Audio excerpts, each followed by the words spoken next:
പത്തരമാറ്റിൻ്റെ പുതിയൊരു എപ്പിസോഡിലേക്ക് എല്ലാവർക്കും സ്വാഗതം. അങ്ങനെ അനാമികയെ വേണു രേവതിയും കൂടി വീട്ടിലേക്ക് വിളിച്ചു വരുത്തുന്നുണ്ട്. എന്തിനാണ് അച്ഛൻ അത്യാവശ്യമായിട്ട് ഇങ്ങോട്ട് വരാൻ പറഞ്ഞത് എന്ന് അനാമിക ചോദിക്കുന്നുണ്ട്. മോളെ, ഞങ്ങളുടെ അവസ്ഥ വളരെ മോശമാണ്. ഈ അച്ഛൻ്റെ കയ്യിൽ 5 പൈസയില്ല മോളെ. കടക്കാരെ കൊണ്ടാണെങ്കിൽ പൊറുതി മുട്ടിയിരിക്കുകയാണ്. അച്ഛ, പണമായിട്ടും സ്വർണമായിട്ടും ഞാൻ ഒരുപാട് സഹായിച്ചതല്ലേ. ഞാൻ നോക്കിയിട്ട് ഇനിയൊരു വഴിയും കാണുന്നില്ല. അതുകൊണ്ട് ഇക്കാര്യം അച്ഛൻ എന്നോട് പറയരുത് എന്നൊക്കെ അനാമിക പറയുന്നുണ്ട്. ആ സമയം രേവതി പറയുന്നുണ്ട്, മോളെ താലിമാലയില്ലേ, അത് ഊരിത്തന്നാൽ തൽക്കാലത്തേക്ക് ഒരു ആശ്വാസമാകും. അമ്മേ, ഈ താലിമാല ഊരിത്തന്നാൽ എന്തായാലും പ്രശ്നമാവും.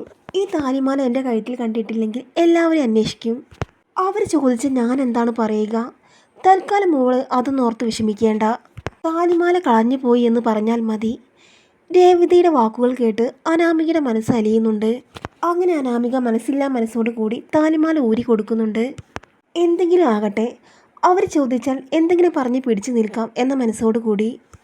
അങ്ങനെ താലിമാല കിട്ടിയപ്പോൾ വേണുവിനും രേവതിക്കും ഒരുപാട് സന്തോഷമാകുന്നുണ്ട്. അങ്ങനെ താലിമാല ഊരി കൊടുത്തതിന് ശേഷം അനാമിക അനന്തപുരിയിലേക്ക് പോവുകയാണ്. അങ്ങനെ അനാമിക മുക്കുപണ്ടം വാങ്ങിയിട്ട് തൻ്റെ കഴുത്തിൽ കെട്ടുന്നുണ്ട്. അങ്ങനെ അനന്തപുരിയിലെത്തിയ അനാമികയെ ആദ്യം തന്നെ കാണുന്നത് മുത്തശ്ശിയാണ്. അല്ല അനാമികയെ, മോളുടെ താലിമാല എവിടെ? ഈ ചോദ്യം ചോദിക്കുമെന്ന് മനസ്സിലാക്കിയ അനാമിക മുൻകൂട്ടി തന്നെ ഒരു ഉത്തരം കണ്ടെത്തിയിരുന്നു. അങ്ങനെ അനാമിക കരച്ചിൽ അഭിനയിച്ചു കൊണ്ട് പറയുന്നുണ്ട്, മുത്തശ്ശി, എൻ്റെ താലിമാല കളഞ്ഞുപോയി. എവിടെയാണ് പോയതെന്ന് എനിക്കറിയില്ല. അനാമികയുടെ വാക്കുകൾ കേട്ട് മുത്തശ്ശിക്ക് ദേഷ്യം വരുന്നുണ്ട്. അനാമിക, നീ എന്താണ് ഈ പറയുന്നത്? പവിത്രതയോടെ കൂടി കാത്തു സൂക്ഷിക്കേണ്ട താലിമാല നീ കളഞ്ഞിട്ട് വന്നിരിക്കുന്നു. അനാമിക, ഇത് നീ വളരെ സൂക്ഷിക്കേണ്ട കാര്യമായിരുന്നു. ഇതെനിക്ക് ഒരിക്കലും സഹിക്കാൻ പറ്റില്ല. മുത്തശ്ശി അനാമികയോട് ദേഷ്യപ്പെടുന്നത് കണ്ട് ദേവ്യാനി അങ്ങോട്ട് വരുന്നുണ്ട്. കാര്യങ്ങൾ അറിഞ്ഞപ്പോൾ ദേവ്യാനിക്ക് ദേഷ്യം അടക്കാൻ കഴിഞ്ഞില്ല. മുത്തശ്ശിയെ പോലെ തന്നെ ദേവ്യാനി അനാമികയെ വഴക്ക് പറയുന്നുണ്ട്. ഇതെല്ലാം കേട്ടുകൊണ്ട് ജാനകി അങ്ങോട്ട് വരുന്നുണ്ട്. അങ്ങനെ ജാനകി പറയുന്നുണ്ട്, നിങ്ങൾ എന്തിനാണ് അനാമിക മോളെ കുറ്റപ്പെടുത്തുന്നത്? മോൾ അറിയാതെ സംഭവിച്ചതല്ലേ. അതുകൊണ്ട് തന്നെ മോളൊരു തെറ്റും ചെയ്തിട്ടില്ല. മോള് വിഷമിക്കേണ്ട. അനിമോനോട് പറഞ്ഞ് മോൾക്ക് നല്ലൊരു താലിമാല ഞാൻ വാങ്ങിച്ചു തരാം. ജാനകിയുടെ വാക്കുകൾ കേൾക്കുമ്പോൾ ദേവ്യാനിക്ക് വല്ലാത്ത ദേഷ്യം വരുന്നുണ്ട്. ജാനകി ഇതെന്താണ് പറയുന്നത്? ഇവളുടെ വീട്ടിലേക്ക് പോയതല്ലേ, അത് ഇവളുടെ വീട്ടിൽ കൊണ്ടുപോയി കൊടുത്തിട്ടുണ്ടാവും. എന്നിട്ട് പോയി എന്ന് വെറുതെ കളവ് പറയുന്നതാ. അതൊരിക്കലും സംഭവിക്കില്ല. മോൾ ഒരിക്കലും അങ്ങനെയൊന്നും ചെയ്യില്ല എന്നൊക്കെ ജാനകി പറയുന്നുണ്ട്. ജാനകിയുടെ സംസാരം കേട്ട് മുത്തശ്ശിക്ക് വല്ലാത്ത ദേഷ്യം വരുന്നുണ്ട്. ജാനകി, അനാമിക മോൾക്ക് പുതിയൊരു താലിമാല വാങ്ങിക്കൊടുക്കുന്നത് അതൊരിക്കലും നടക്കാത്ത കാര്യമാണ്. നഷ്ടപ്പെട്ട താലിമാല കിട്ടിയേ മതിയാകൂ. അങ്ങനെ മുത്തശ്ശി അനാമികയോട് പൊട്ടിത്തെറിക്കുന്നുണ്ട്.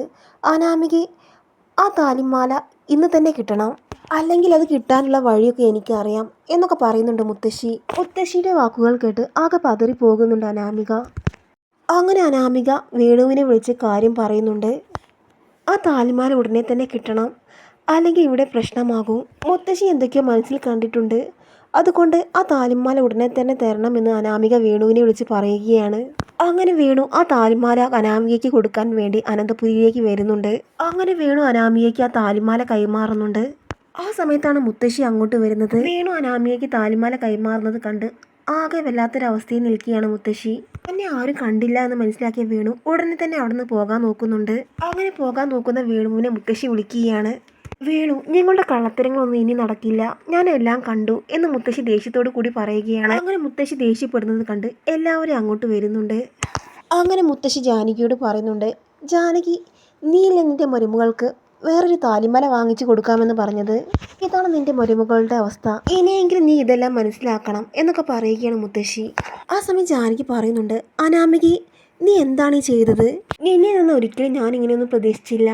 അച്ഛൻ്റെ ബിസിനസ് തകർന്നു പോയി, അതുകൊണ്ട് ഈ താലിമാല കൊടുക്കേണ്ടി വന്നു. ഇനി ഒരിക്കലും ആവർത്തിക്കില്ല എന്ന് അനാമിക പറയുന്നുണ്ട്.